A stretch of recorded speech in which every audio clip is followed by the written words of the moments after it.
Good evening. Tonight we're entering a space that most people never dare to look at directly. The hidden moment when the gentlest souls on this planet stop bending, stop breaking, and finally become something unrecognizable to those who once fed on their kindness. You probably wouldn't survive this. That's not me trying to sound dramatic, that's a fact. Because what I'm about to describe isn't a polite shift or a motivational slogan. It's a psychological transformation so profound that Carl Jung himself called it one of the most terrifying developments he had ever documented. So before you get too comfortable, take a moment to like the video and subscribe, but only if you genuinely enjoy what I do here. And while you're at it, comment with your location and your local time, so we can all see where in the world this little community of seekers is listening from. Now, turn off the lights. Maybe switch on a fan for some soft background noise, and let's begin tonight's journey together. I remember the exact moment I realized the breaking point of the gentle ones. It wasn't in a book or a lecture, though Jung's writings were never far from my thoughts. It was in a quiet waiting room, years ago, where I watched a woman who had been dismissed as fragile suddenly carry herself with the kind of composure that unsettled everyone around her. She had been the one who always apologized. The one who smoothed over conflicts, the one who absorbed storms like a human sponge. And then something had shifted. She wasn't cruel, she wasn't raging, she was calm, terrifyingly calm. Jung wrote about this kind of shift as if it were alchemy, years of absorbed poison transmuting into gold. I didn't quite understand it at the time, but I could feel it. The atmosphere around her changed. People who had once spoken over her grew nervous. Their jokes fell flat. Their manipulation didn't land. And I thought, so this is what it looks like when an empath stops being food and starts being fire. The thing about empaths, and I speak here as someone who has walked that path myself, is that we spend years thinking our softness is weakness. We're told we cry too easily. We think too much. We care too much. We're labeled as fragile, as naive, as incapable of withstanding the so-called real world. But Jung saw something very different. He recognized that what appears fragile is often a crucible, quietly enduring heat and pressure until the day it no longer cracks, but crystallizes. Let me tell you how that crystallization begins. At first, it's subtle. You notice the exhaustion creeping in after every interaction. You tell yourself it's your fault, you're not resilient enough. You need to toughen up, maybe meditate more, maybe read another self-help book. You keep carrying everyone else's emotional weight. Thinking you're being noble, thinking you're being loving. But then the scales tip. There comes a moment when your body, your psyche, your soul refuses to take in one more ounce of someone else's unprocessed shadow. That's the moment Jung called enantiodromia, the turning into its opposite. The endless giver becomes the conscious chooser. The sponge becomes the mirror. And the narcissist, the manipulator. The predator, whatever mask they wear, senses it immediately. They may not know what changed, but they feel the loss of control. Their sharpest weapon, the ability to feed on your compliance, suddenly goes blunt. Old age has taught me something I wish I'd known decades earlier. It isn't the loud declarations of power that change dynamics. It's the quiet refusal. When you stop reacting, stop explaining, stop apologizing. The game ends. It doesn't collapse in a blaze of glory. It dies with a whimper. Starved of your energy. That's why narcissists fear the breaking point of the empath more than anything else, because they know, perhaps better than we do at first, that once we stop participating, they can no longer play. Here's a quirky little fact that's always stayed with me. In metallurgy, there's a moment when certain alloys, after being battered and stressed, actually become stronger than they were before. It's called work hardening. Strange name. But the idea fascinated Jung too. He saw empaths as metals hammered over and over by the blows of life. And just like those metals, we don't stay weak, we get harder, sharper, more resilient, not because we wanted to, but because life gave us no choice. Now, some academics would argue, and I've heard this in psychology conferences, that empaths are doomed to cycles of victimization unless they completely rewire their brains. But Jung would have disagreed. He saw something revolutionary. The very wiring that makes us vulnerable in the beginning is the same wiring that makes us unbreakable in the end. That's the debatable point. Is empathy a curse or a catalyst? I've lived long enough to tell you it's both. It depends on whether you've reached the breaking point yet.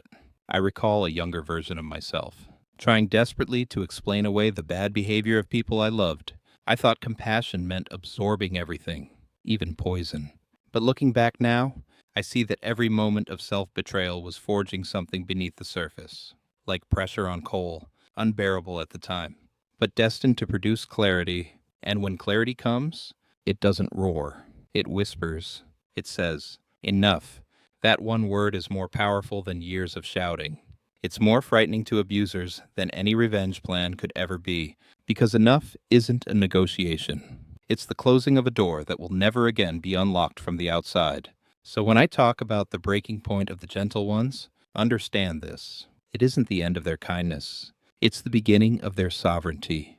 It's the moment their empathy stops being a leash and becomes a light. And once you've seen that transformation, you can never mistake gentleness for weakness again. The first realization that shakes an empath awake is almost always the same. It arrives not with fireworks, but with a quiet, gut-level certainty. I have been carrying pain that was never mine to carry. That single recognition feels like pulling the first loose thread in a tightly woven tapestry. At first, nothing seems different, but then the pattern begins to unravel, and you see it everywhere. Carl Jung described this as the lifting of the veil. Patterns that had once been invisible suddenly reveal themselves with startling clarity. Every memory of bending to accommodate, every moment of apologizing for someone else's cruelty, every time you accepted crumbs and called it a feast, it all lines up like dominoes in your mind. The effect is devastating, but also liberating. You can't unsee it once it happens. I remember my own veil-lifting moment vividly. It came during what should have been an ordinary conversation. I had apologized yet again for something trivial, something not even my fault, and I caught the look of satisfaction on the other person's face. It wasn't relief. It wasn't connection. It was power. That realization hit me like ice water. I had been feeding their sense of superiority with my constant apologies. That wasn't compassion. That was self-erasure. Here's the strange part. I didn't explode. I didn't storm out. I sat very still and, for the first time in years, I didn't say sorry. That silence was louder than any argument. The other person grew restless. Their words stumbled. The script fell apart. Jung would have called that the moment the unconscious became conscious. The spell was broken. Old age gives you a peculiar kind of wisdom. You see patterns repeat themselves, not just in your own life but across generations. I've watched friends, students, even strangers repeat the same cycle. Give, absorb, apologize, repeat, until one day, something shifts. A betrayal too obvious to ignore. A heartbreak too sharp to rationalize. A fatigue so deep it silences even the most giving soul. That's when the recognition arrives. Let me slip in a quirky fact here. Did you know the human brain is wired to notice patterns more than anomalies? Neurologists call it predictive coding. Empaths are particularly good at this, but we've often misused it. Instead of recognizing patterns of manipulation, we've convinced ourselves every incident was isolated, every red flag just a misunderstanding. But once the empath's veil is lifted, predictive coding works in their favor. They start to see the pattern, not the excuse. And here's where the debate begins.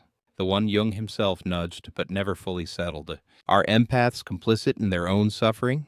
Or are they simply conditioned from birth to absorb what others project? Some scholars argue it's self-sabotage. Others, like me, believe it's survival. As children, absorbing everyone else's storms was how we kept the household from collapsing. We learned to regulate others before we ever learned to regulate ourselves. That was never complicity, it was adaptation. The tragedy is when adaptation outlives its usefulness. Once recognition dawns, the empath stands at a crossroads. Do they slip back into denial, pretending not to see? Or do they allow the truth to burn away the illusions that kept them small? I've walked both roads at different times. Denial feels safer, but it eats you alive. Truth feels terrifying, but it sets you free. Jung called this the beginning of individuation, the first step towards becoming a whole person instead of a half person, living for everyone else. And it doesn't happen with a grand announcement. It happens in those small refusals. The refusal to apologize unnecessarily. The refusal to explain when no explanation is owed. The refusal to accept crumbs when you deserve a banquet. Each refusal builds upon the last until the empath is no longer a vessel for other people's shadows, but a mirror reflecting them back. What struck me most in my own awakening was how people reacted. Those who had benefited from my unconscious compliance grew unsettled. They didn't know why my silence unnerved them, why my calm no carried more weight than years of my frantic yes. It was because the energy exchange had shifted. I was no longer leaking power. I was holding it. Here's an insight from old age I wish I could whisper into every empath's ear. The world doesn't collapse when you stop carrying it. The people who truly care will stand on their own 2 feet. The ones who fall away were never supporting you. They were balancing on your shoulders. So the recognition, that first spark of awareness, is terrifying because it strips away the stories we've told ourselves about love, duty, and compassion. But it's also exhilarating because it reveals what Jung called the possibility of gold, hidden in the darkness. The empath doesn't need to change who they are. They need to see who they are clearly for the first time. And once you've seen yourself clearly, you can never again confuse self-sacrifice with love. You can never again pretend that being drained is noble. You can never again mistake manipulation for connection. Recognition is the death of illusion and the birth of sovereignty. Integration is not about becoming someone new. It's about gathering up all the parts of yourself you were told to reject and finally welcoming them home. Jung warned that if you ignore the shadow, it doesn't disappear. It controls you from the dark. For empaths, the shadow is often made up of forbidden emotions like anger, resentment, self-preservation, even selfishness. We've been conditioned to see these as sins against love, when in truth, they are simply the muscles of the soul that help us stand upright. When I first began integrating my own shadow, I was startled by how much energy came rushing back. For years, I thought exhaustion was my natural state. I blamed my body, my age, my circumstances. But the real thief of my vitality was the endless repression of anything that looked like anger or defiance. Every time I swallowed my truth to keep the peace, I was trading life force for approval. Integration gave me that life force back. The first step is always permission. Permission to say, I don't like this. Permission to say, I won't do this. Permission to feel irritation without immediately dressing it up as compassion. Jung taught that these shadow qualities are not inherently destructive. They become destructive when they live in exile, festering in the unconscious. Bring them into the light, and they transform from saboteurs into guardians. Here's a quirky fact that makes me smile. In Japan, broken pottery is repaired with gold in a practice called kintsugi. The cracks aren't hidden, they're highlighted, made more beautiful. Shadow integration is exactly that. The cracks in us are not patched over, they're filled with awareness, turning our so-called flaws into the most striking part of our character. Some people bristle at this idea. The academic debate often centers on whether integrating the shadow risks justifying bad behavior. Critics argue, if you embrace your anger, won't you just lash out more? Jung would counter that repression is what makes anger dangerous. Conscious anger, expressed with clarity, is not destructive. It's protective. It's the immune system of the psyche. I learned this firsthand. There was a time when someone close to me continually dismissed my needs. I stayed quiet, telling myself I was being loving and patient. The resentment built silently until one day it erupted in an explosion that shocked us both. That outburst did more damage than all the conversations I could have had earlier. Integration taught me to listen to my anger as soon as it whispered, not just when it screamed. Now, I can say calmly, this doesn't work for me, before it becomes a storm. Jung described the integrated empath as a seer, someone who perceives manipulation not with paranoia, but with precision. Once you own your shadow, you stop projecting it onto others. You're no longer so desperate to avoid your own anger that you excuse someone else's cruelty. You stop justifying red flags because you can finally face your own. This changes relationships dramatically. Manipulators lose their grip because the empath is no longer an open container for their projections. Friends and partners who value truth deepen their connection with you. Because your authenticity creates safety, you become less easy to exploit, but infinitely more trustworthy. One reflection from my older years: life is too short to keep bleeding yourself dry for people who mistake your kindness for an invitation to drain you. Integration shows you that your energy is sacred. Protecting it isn't selfish, it's wisdom. And oddly enough, People respect you more when you stop being endlessly available. The ones who leave were never truly there for you anyway. The integration stage can feel like walking on a tightrope at first. You're learning to balance compassion with boundaries, openness with self-protection. There will be wobbles. You'll say no too forcefully one day, and then yes too easily the next. But over time, the balance steadies. Jung called this individuation, the gradual shaping of a self that is whole, resilient, and real. Imagine having X-ray vision for human interaction. That's what integrated empathy feels like. You don't just hear words, you feel the current beneath them. You don't just notice smiles, you sense the unease behind them. And crucially, you don't absorb these currents unconsciously anymore. You recognize them, but you remain rooted in yourself. The greatest gift of integration is discernment. You can now choose when to give and when to withhold, when to engage and when to walk away. Your heart remains open, but it has a gatekeeper now, your shadow, finally doing its job. And here's the ironic twist Jung loved. The more you integrate your shadow, the more compassionate you become, not the blind compassion that enables abuse, but the fierce compassion that says, I see your pain, but I won't let you hurt me with it. That kind of compassion terrifies narcissists because it cannot be exploited. It's the compassion of someone who knows their worth. Sovereignty begins the moment you stop waiting for someone else to validate your existence. Jung described it as individuation, the point where a person becomes whole, no longer dependent on outside approval for their sense of identity. For empaths, this is a seismic shift. For most of our lives, we've measured our worth through the eyes of others. Am I useful? Am I kind enough? Am I accommodating enough? Sovereignty answers those questions with one definitive statement. I am enough. Regardless. The first time I tasted this sovereignty, it was unsettling. I expected a rush of joy, but instead, I felt an eerie calm. Imagine standing in a room filled with people shouting opinions at you, and suddenly realizing you can hear the silence beneath the noise. That's sovereignty. The noise doesn't stop, but it loses its power to dictate your movements. One of Jung's reflections on sovereignty was that it's never given, it's claimed. People who've benefited from your compliance won't hand it to you willingly. In fact, they'll often resist it, trying to shame you back into the old pattern. You've changed. You're selfish now. You've lost your compassion. But sovereignty doesn't argue with accusations. It simply says, this is who I am, and this is how I live. No defense required. Here's a quirky side note. The Latin root of sovereign is super anus, meaning above, not above others, but above control. Sovereignty isn't about lording power over anyone. It's about rising above the manipulations and illusions that once trapped you. It's a throne built not of dominance, but of self-trust. Academically, there's debate around whether sovereignty is ever fully achievable in psychological terms. Some argue we are always products of our relationships. That total independence is an illusion. But Jung's concept of individuation doesn't deny our interdependence. It simply reframes it. You connect with others not from a place of neediness, but from choice. You no longer grasp at relationships to complete you, you engage them because you are already complete. I remember sitting across from someone who once controlled me with guilt. They rolled out their familiar tactics.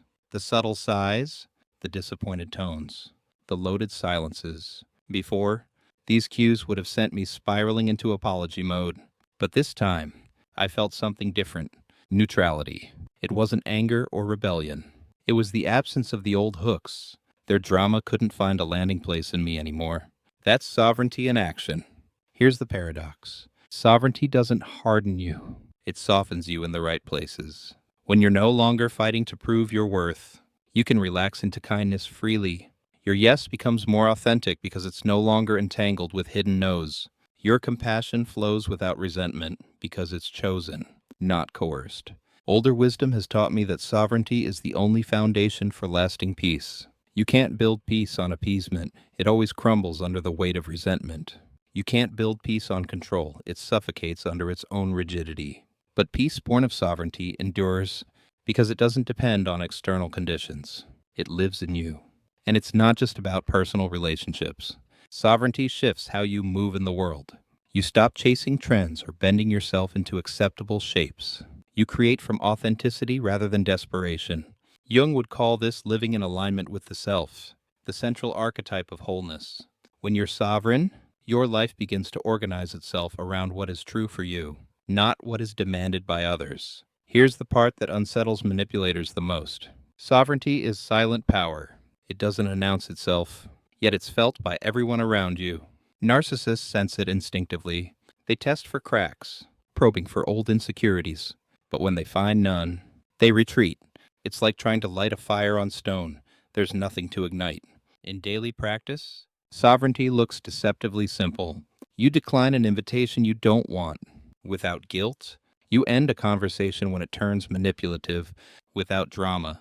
You pursue a dream, not because it will impress others, but because it sings to your soul. Small acts, but together they form an unshakable fortress. Reflection from age? Sovereignty doesn't mean isolation. The most sovereign people I know are also the most connected. Because when you no longer cling, your connections become purer, lighter, more joyful. You no longer relate to fill a void, you relate to share your fullness. This stage terrified Jung's narcissistic patients because it meant their empaths had become untouchable. They weren't combative. They weren't cruel. They simply existed beyond reach. And nothing unsettles a manipulator more than realizing they have no power over you anymore. Jung often spoke of the paradox of compassion, how the very trait that makes empaths beautiful can also be what traps them. He noticed something remarkable in his patients who reached the stage of integration. They didn't lose their compassion. In fact, their compassion became sharper, more discerning, almost surgical. Before, they had scattered it everywhere like seeds on barren soil. After awakening, they began to plant it only where growth was possible. That was the difference between naive compassion and what I call fierce compassion. I learned this the hard way. For years, I mistook pity for love. I thought caring meant rescuing anyone who appeared broken. It was like I was constantly offering first aid to people who had no interest in healing, just in keeping me on call. When I finally snapped, I realized my compassion had been misdirected. True compassion isn't about soothing dysfunction. It's about standing with someone as they choose to grow. If they refuse that choice, compassion allows you to step away without guilt. Here's a quirky fact. In Japanese, the word for compassion, chihi, literally means to grieve with. That's what real compassion is. It's presence with suffering, not an endless attempt to erase it. And presence has limits. You can sit with someone in their pain, but you cannot carry it for them. Jung would have said the moment you cross that line, you're no longer compassionate. You're complicit in their denial. Academically, there's an ongoing debate about whether compassion should always be unconditional. Some scholars argue that once you put conditions on compassion, it ceases to be pure. But Jung's view was pragmatic. He recognized that without discernment, compassion collapses into self-sacrifice. He saw in his patients that those who learned to pair compassion with boundaries didn't become harder. They became clearer. They could still love deeply, but they no longer bled themselves dry for people unwilling to heal. I remember an old neighbor who constantly leaned on me emotionally. Every visit turned into a therapy session about her chaotic relationships, her disappointments, her grievances. At first, I poured myself out listening, offering comfort, advice, even rearranging my life to accommodate her crises. But one day, I noticed something. She never changed. She never took a single step toward resolving the issues she endlessly described. That was my wake-up call. Compassion without discernment isn't healing, it's enabling. The next time she tried to pull me in, I listened with empathy. But when the familiar cycle began, I said gently, I care about you, but I can't keep having the same conversation. Her silence spoke volumes. She was stunned not because I was unkind, but because my compassion finally had teeth. Jung described this as the shift from the wounded healer to the sovereign healer. The wounded healer gives endlessly in the hope that helping others will mend their own wounds. The sovereign healer recognizes that healing flows only when it comes from wholeness. Compassion doesn't mean depleting yourself, it means embodying health so that others can see it's possible. Wisdom from age reminds me that compassion is strongest when it's selective. I've seen kind souls destroyed by pouring themselves into black holes of dysfunction, and I've seen others flourish by reserving their care for relationships where mutual growth was possible. It's not cruelty to be selective, it's wisdom. The rain doesn't apologize for falling on fertile soil instead of deserts. Neither should you. The narcissist's nightmare is an empath with fierce compassion, because once compassion is paired with boundaries, manipulation loses its grip. The guilt trips fall flat. The sob stories no longer hypnotize. The empath still cares, but now they care from a place of strength, not servitude. That's why Jung said this transformation was alchemical. It turned pity into power, self-sacrifice into self-respect. In practice, fierce compassion might look like ending a relationship not because you stopped loving, but because you started loving yourself. It might look like saying no to a request, not because you don't care, but because you care about your own well-being too. It might look like refusing to play savior, and instead, holding space for someone to save themselves. And here's the paradox. When compassion is paired with boundaries, it doesn't diminish, it deepens, because you're no longer giving out of fear, obligation, or desperation. You're giving from choice, which means your presence carries far more authenticity and impact. Jung observed that those who developed fierce compassion often became the most effective healers, leaders, and creators, not because they were endlessly available, but because they knew how to channel their care where it mattered most. They became catalysts for transformation, not caretakers of dysfunction. And maybe that's the truest definition of compassion, loving deeply without losing yourself in the process. Jung described the empath's transformation as a kind of psychological second birth. He noted how the breaking point wasn't the end, but the beginning of a new kind of sovereignty, a wholeness that could no longer be hijacked. I think of it as the moment when an empath finally stands on their own inner ground and realizes that no one else's storms can uproot them anymore. Before, I was like a tree with shallow roots. Any gust of someone else's emotions could bend or break me. I thought that made me generous, that absorbing everyone's chaos was proof of my strength. But it wasn't strength. It was fragility disguised as virtue. The day I snapped, I felt my roots go deeper, down into something solid. That was sovereignty. It wasn't about controlling others. It was about no longer being controlled by them. Jung called this process individuation, the journey of becoming whole. He argued that most people never reach this stage because it requires confronting the shadow, the hidden parts of ourselves we've been taught to fear. For empaths, the shadow isn't violence or cruelty, it's self-protection. It's the ability to say no without apology, to be fierce without guilt, to choose themselves without shame. That's what makes sovereignty so terrifying to those who once exploited an empath's gentleness. Here's a quirky fact. The word sovereign originally meant above reign. To be sovereign isn't to dominate others, it's to be beyond domination. An empath who becomes sovereign no longer negotiates their worth in the currency of approval. They know they are enough, even if no one validates it. That shift alone unravels the entire manipulative framework that narcissists depend on. Of course, some academics would argue that individuation is a selfish pursuit. They'll say that by turning inward. By focusing on wholeness, we risk neglecting the collective.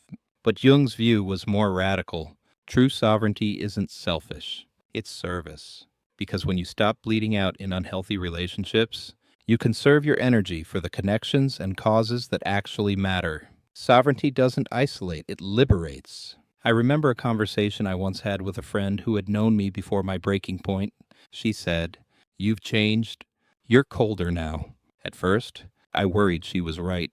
But then I realized I wasn't cold, I was clear. I wasn't cutting off my warmth, I was directing it consciously.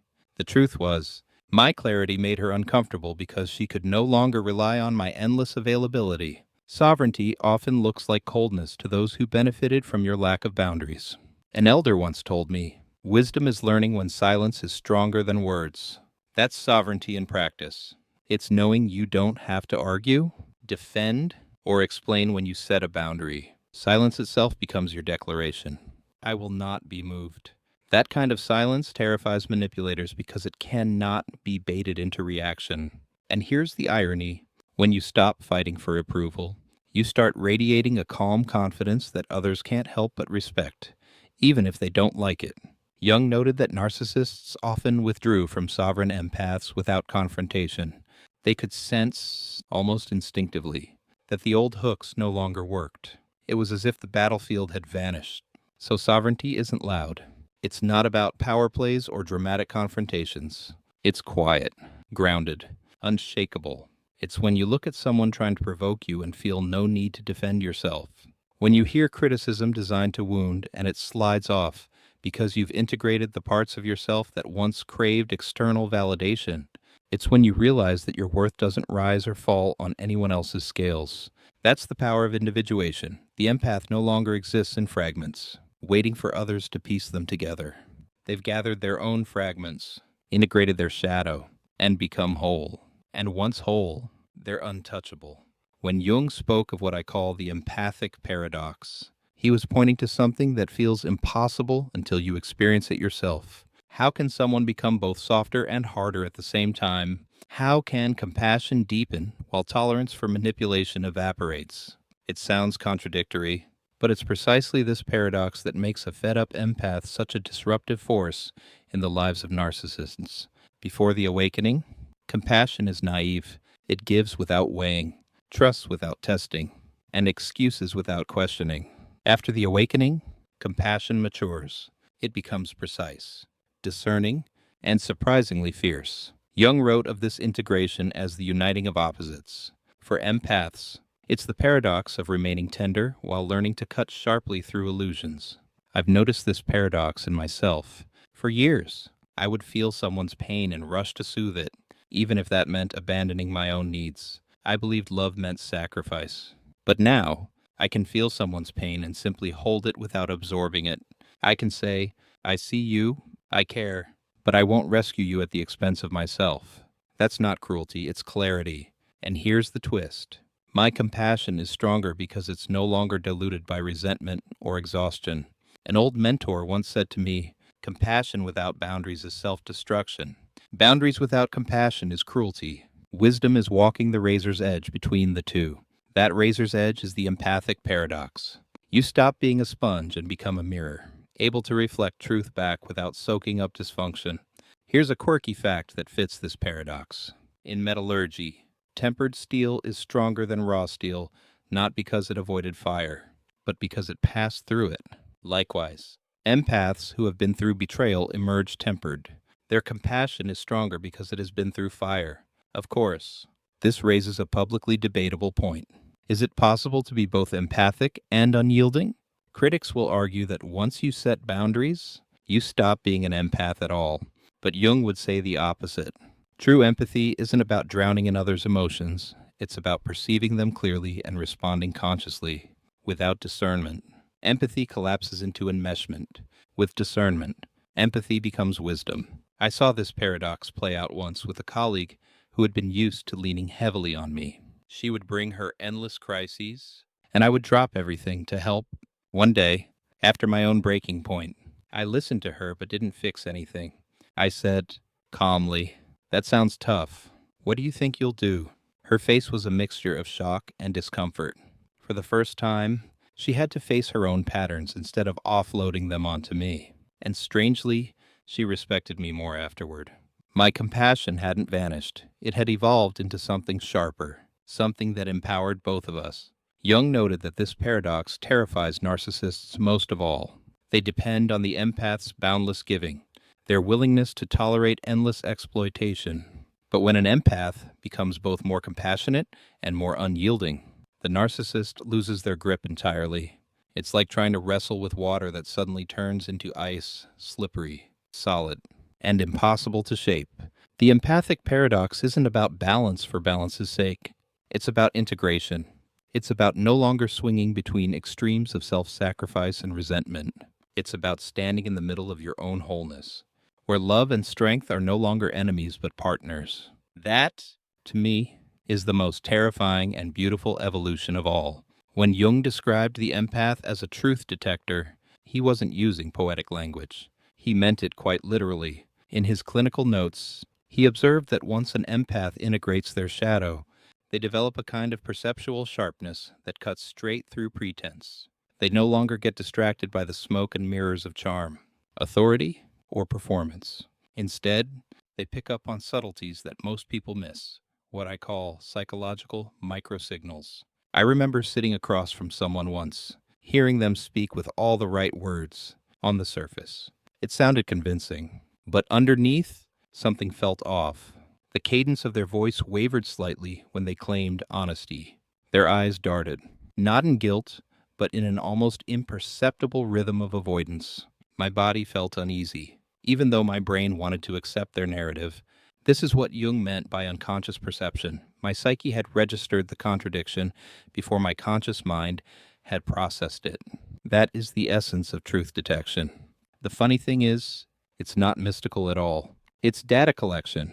A raised eyebrow, a shallow inhale, the faintest tightening of a jaw. These are signals, like breadcrumbs leading to the truth. The difference is that empaths notice them, not because we're trying to, but because our nervous systems are tuned like hypersensitive antennas. Most people scroll past life's subtitles. We're the ones reading them. There's an academic debate about whether this is intuition or just heightened pattern recognition.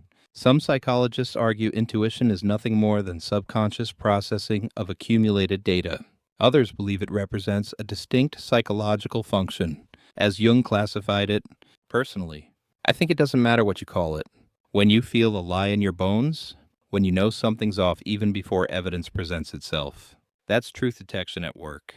Here's a quirky fact. Research has shown that professional poker players often can't explain why they fold certain hands, but their win rates are tied to unconscious readings of micro-expressions at the table. They call it gut instinct. I call it applied empathy. We're all playing poker with people's psyches, except the stakes are emotional survival instead of money. I once tested this truth detection ability without meaning to. During a team meeting, a manager insisted that budget cuts wouldn't affect our department. Everyone nodded politely, but I felt the hollowness in his tone. Later that week, the announcement came our department had been slashed. Did I have secret information? No. My empath's radar picked up on the dissonance between his words and his energy. Jung would have called this alignment, or in this case, misalignment between persona and shadow. This power is what makes fed-up empaths such a threat. Narcissists thrive on illusions, on convincing others of the narrative they spin. But once an empath has awakened, their radar is unbluffable. They don't need proofs, they sense it. And when they speak the truth aloud, it unravels manipulation with terrifying efficiency. Yet this ability comes with responsibility. I've learned that just because you can see through someone doesn't mean you should always reveal it. Truth detection is a gift, but wielded carelessly, it can cut deeper than intended. Sometimes silence is the most powerful form of discernment, watching without absorbing. Knowing without exposing, old wisdom teaches us that the eye cannot unsee what it has seen. Once you become a truth detector, you live in a world where deception glows like neon lights. At first, it feels like a burden. You may wish you could go back to the bliss of ignorance, but eventually, you realize it's freedom. It means never being gaslit again. It means standing firmly in what you know. Even if the world insists you're wrong, that is the real power that Jung recognized. The empath who trusts their perception becomes unbreakable. Jung often described the empath's awakening as a kind of psychological sovereignty, the moment when someone no longer needs external validation to feel complete. I've lived this shift, and I can tell you, it doesn't arrive with fireworks or some Hollywood-style transformation. It sneaks up quietly. Often after years of exhaustion, you wake up one day and realize you no longer have the energy to explain yourself, to convince anyone, or to keep carrying other people's chaos. That is the essence of sovereignty. When your peace becomes more valuable than their approval. For years, I thought strength meant endurance. I thought being a good person meant absorbing whatever people threw at me, forgiving endlessly, and staying loyal even when it hurt. Society applauds that kind of endurance. Look how patient she is. How understanding. How selfless. But as I aged, I began to feel the heavy price tag. My health dipped. My joy evaporated. My boundaries eroded until I barely recognized myself. That's when Jung's words began to resonate. The most terrifying thing is to accept oneself completely. Sovereignty begins with that terrifying acceptance. I am enough as I am, even if it disappoints others. When you step into sovereignty, the rules of your relationships change. You stop performing. You stop bending yourself into acceptable shapes. You stop begging for scraps of recognition. Instead, you operate from what Jung called individuation, the process of becoming whole. It feels like reclaiming pieces of yourself you didn't even know you had given away. A laugh that's fully yours. a decision made without consultation, a boundary spoken without apology. These are tiny revolutions, but they add up to liberation. Here's a quirky observation I've made. When you finally stop chasing approval, people who were never capable of giving it suddenly panic. They sense the shift before you even announce it. Their usual tactics, guilt trips, criticism, subtle jabs, fall flat. It's almost amusing to watch, like an actor forgetting their lines mid-performance. You realize the whole play was scripted for your compliance, and without it, the show collapses. Of course, sovereignty isn't arrogance. It's not about proclaiming, "I don't need anyone." That's just another defense mechanism. Sovereignty is quieter. It's about knowing you can walk away and still be whole. It's about being able to love deeply without being enslaved by that love. Jung believed that this state was the true goal of psychological development, not dependence, not independence, but interdependence, connections chosen from freedom, not fear. There's a public debate in psychology about whether sovereignty is a privilege or a universal possibility. Some argue that only those with resources and safety can afford it. Others insist it's an internal shift available to anyone, regardless of circumstance. My view aligns with Jung. Sovereignty begins inside. It doesn't mean your external world is perfect. It means you're no longer controlled by it. I've seen people in dire situations still carry themselves with this quiet power. And I've seen people with wealth and status still completely enslaved by others' opinions. One of the funniest side effects of sovereignty is how much simpler life becomes. You stop attending arguments you were never meant to win. You stop over-explaining to people who are committed to misunderstanding you. You stop wasting emotional energy on people who treat it like an all-you-can-eat buffet. It's not that you become cold. It's that you finally understand the value of your warmth. Wisdom from age reminds me of this. When you stop trying to be liked, you become respected. And when you respect yourself, even your silence carries authority. People who once dismissed you now tread carefully, sensing something has changed. They can't quite name it, but they feel it. The gravity of someone who belongs fully to themselves. That's the heart of empathic sovereignty. It's not about being untouchable. It's about being unshakable. You still feel, you still love, you still care, but you choose where, when, and with whom. And in that choosing, you finally understand what Jung meant when he said that individuation is the privilege of a lifetime. Jung often spoke about discernment as one of the highest achievements of consciousness. For empaths, discernment is the difference between drowning and swimming. Before I learned it, I thought my empathy was an open invitation. If someone was suffering, I must help. If someone was angry, I must calm them. If someone was lost, I must guide them. My life felt like a permanent emergency response team without pay, rest, or gratitude. Discernment changed everything. Discernment doesn't mean hardening your heart. It means filtering. It's the recognition that not every cry for help is genuine. Not every display of vulnerability deserves your energy. And not every relationship has earned the depth of your compassion. Jung described this as the shift from unconscious giving to conscious choice. Without discernment, empathy becomes compulsion, automatic. Blind, exhausting. With it, empathy becomes artistry, precise and intentional. I once met a colleague who seemed perpetually in crisis. Every week brought a new drama, financial, romantic, medical. At first, I rushed in with advice, resources, comfort. I thought I was being kind.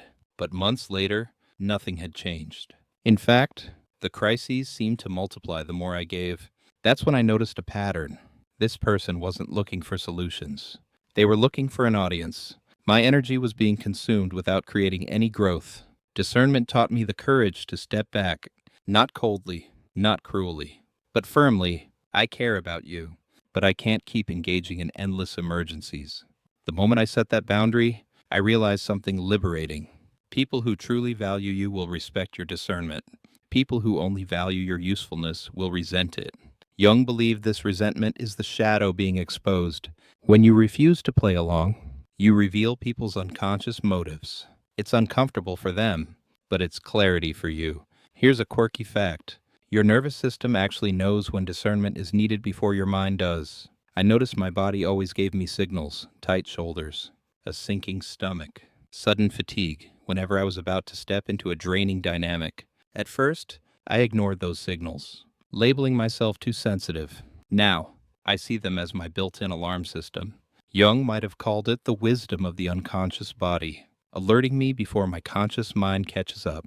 An old age reflection I hold close. It's not unkind to withhold your energy. It's unkind to give it where it creates more harm than healing. That wisdom took me decades to accept. As a younger person, I confused exhaustion with generosity, believing my worth was measured by how much I endured. But now, I realize the truest kindness is sustainable. If giving leaves you drained, resentful, or hollow, it isn't kindness. It's self-abandonment disguised as virtue. The academic debate here is fascinating. Some psychologists argue that discernment risks making empaths too calculating, reducing compassion into cold efficiency.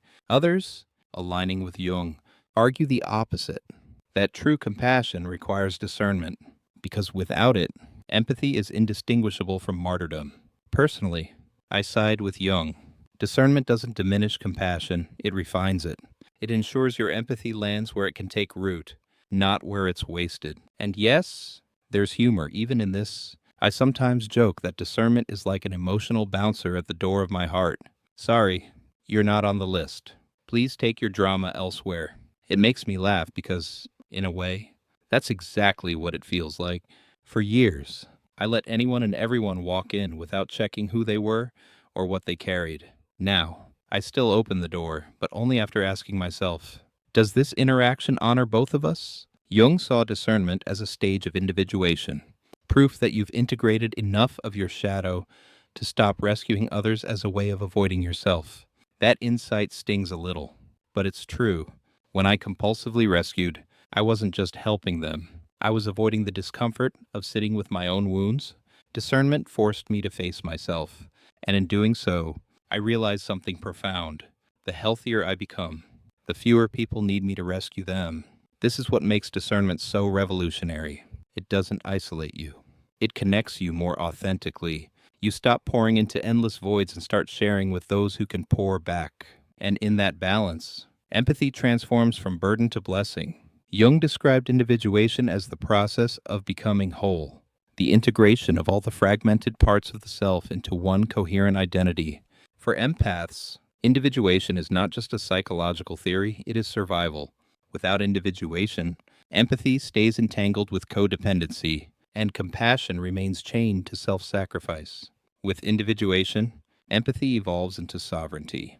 When I first began to understand individuation, I thought it meant cutting ties, walking away, and living in complete isolation. I imagined it as building a fortress around myself so nobody could drain me again. But Jung's insight was far subtler. Individuation is not retreat, it is return. Return to the center of the self, where your choices are rooted in authenticity rather than fear. There was a time when I defined myself entirely through others. If someone praised me, I was good. If someone criticized me, I was bad. If someone needed me, I felt valuable. If no one called, I felt invisible. My identity was like a mirror with no reflection until others stood in front of it. Individuation shattered that illusion. Slowly, painfully, I began piecing together an identity that existed even in solitude. I wasn't just someone's friend, parent, partner, or savior. I was me, complex, flawed, complete.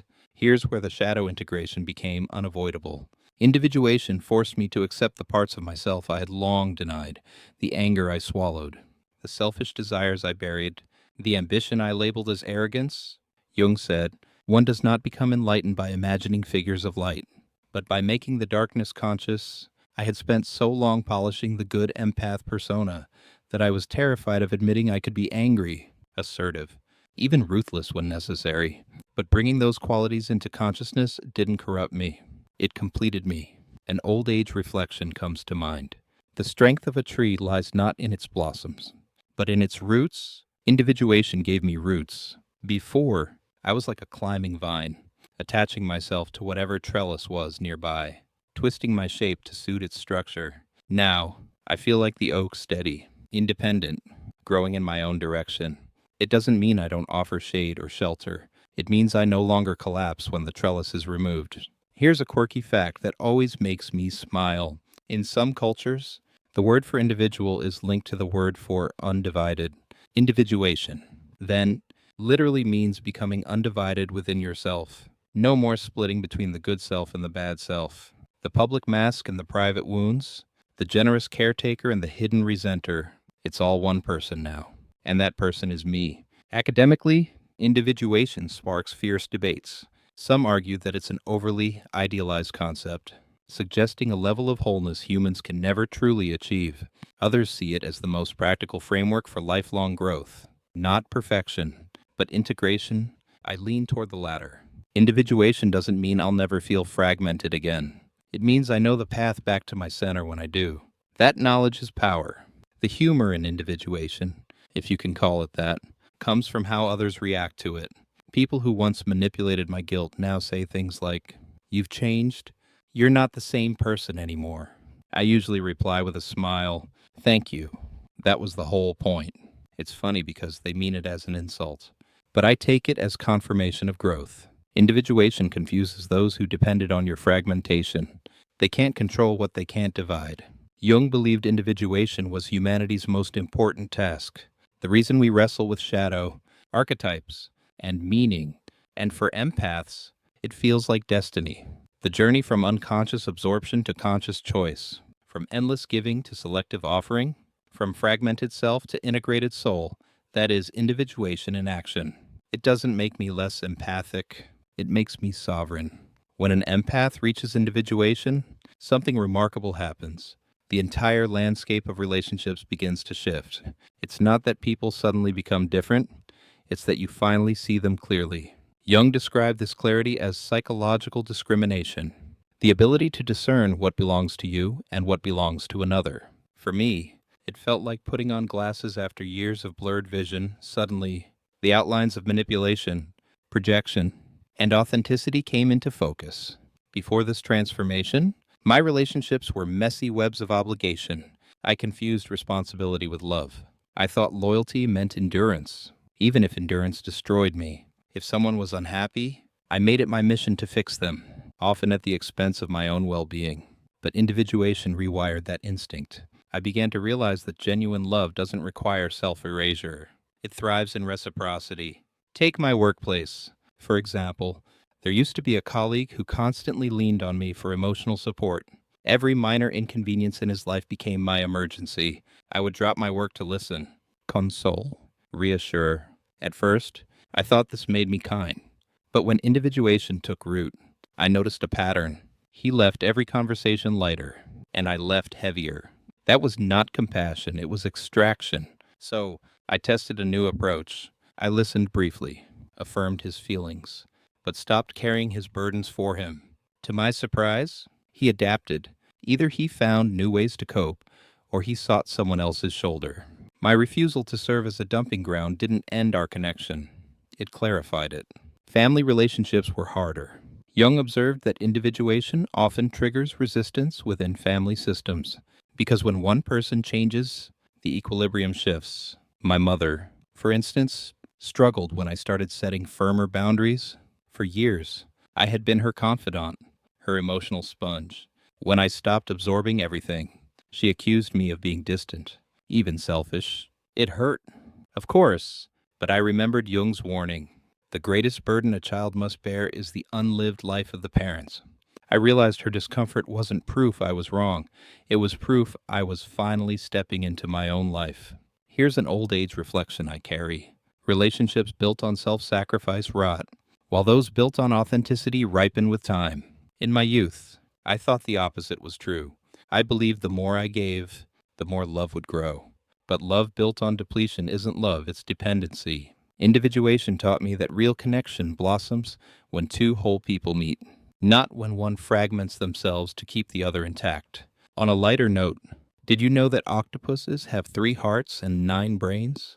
Imagine trying to manage that many emotional centers.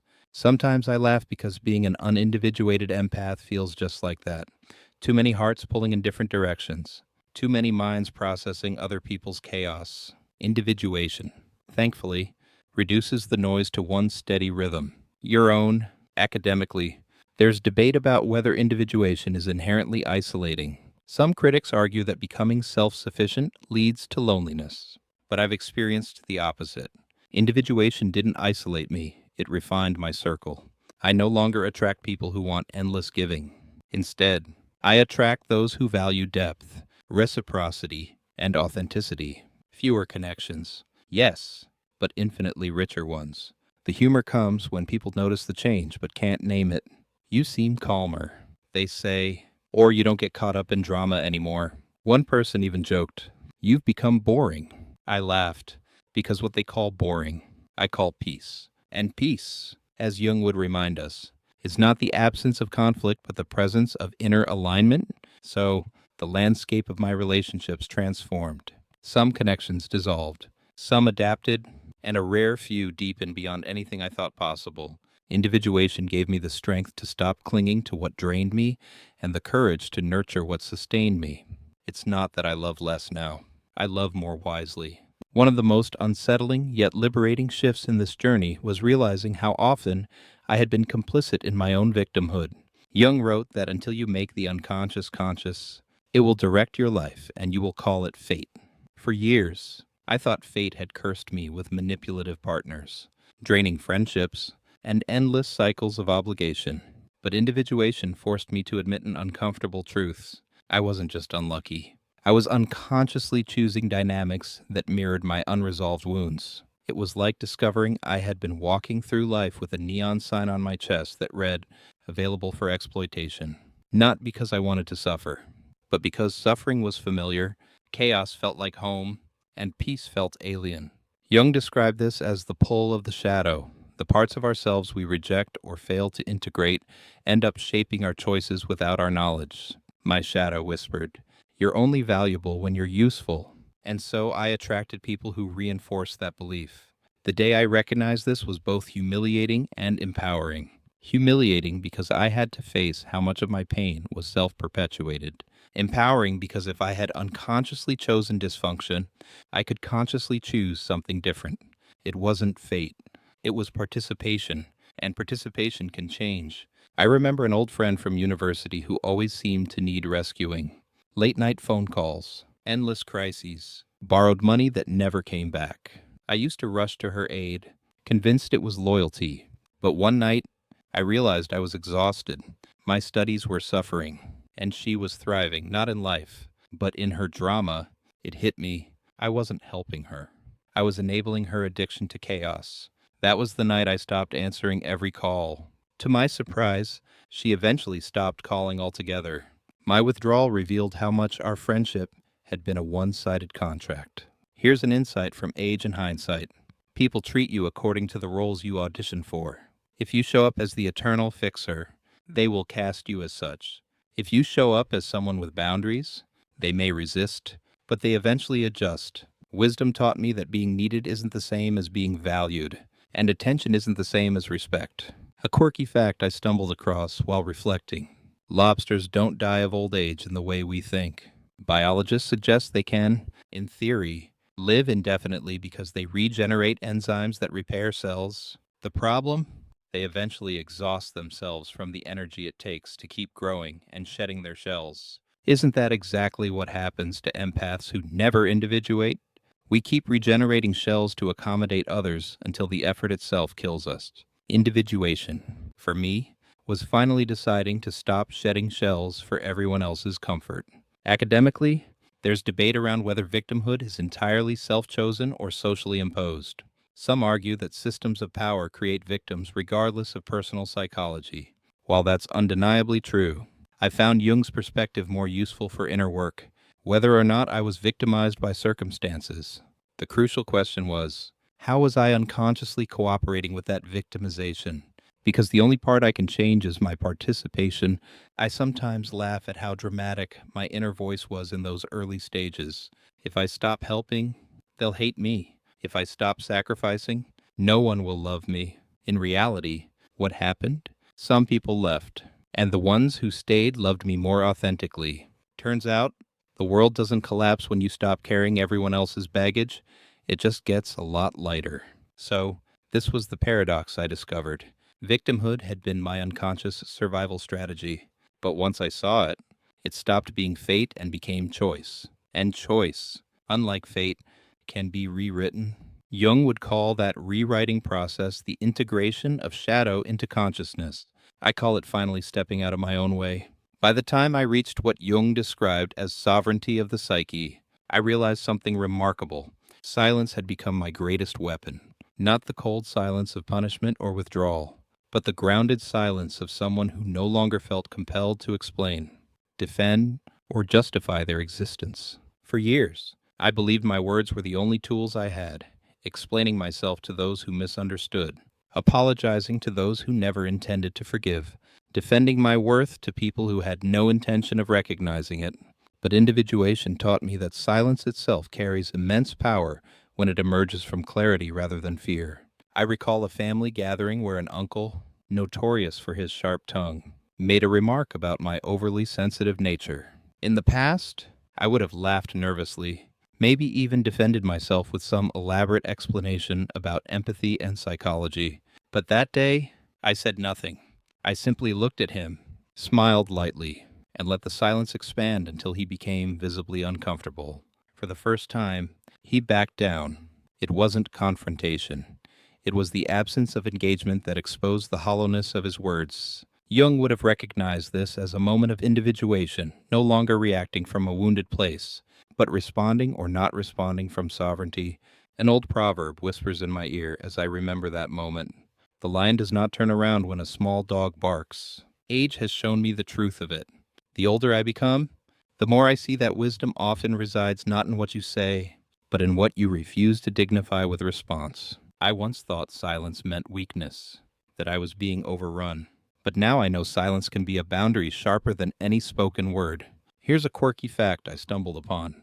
Octopuses have 3 hearts, and 2 of them stop beating when they swim. It struck me as poetic. The creature slows itself down in order to survive its own movement.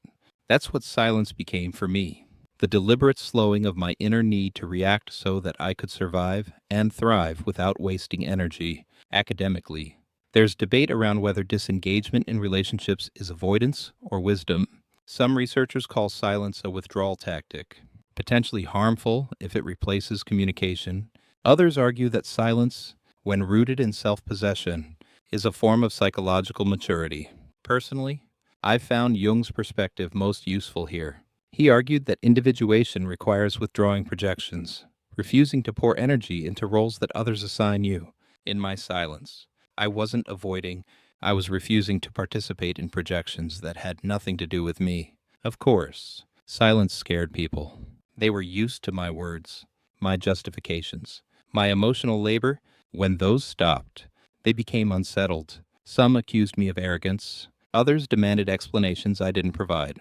But slowly, the world adjusted. The people who thrived on my endless explanations fell away.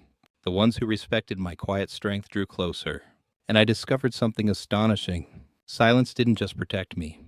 It created space for truth to emerge.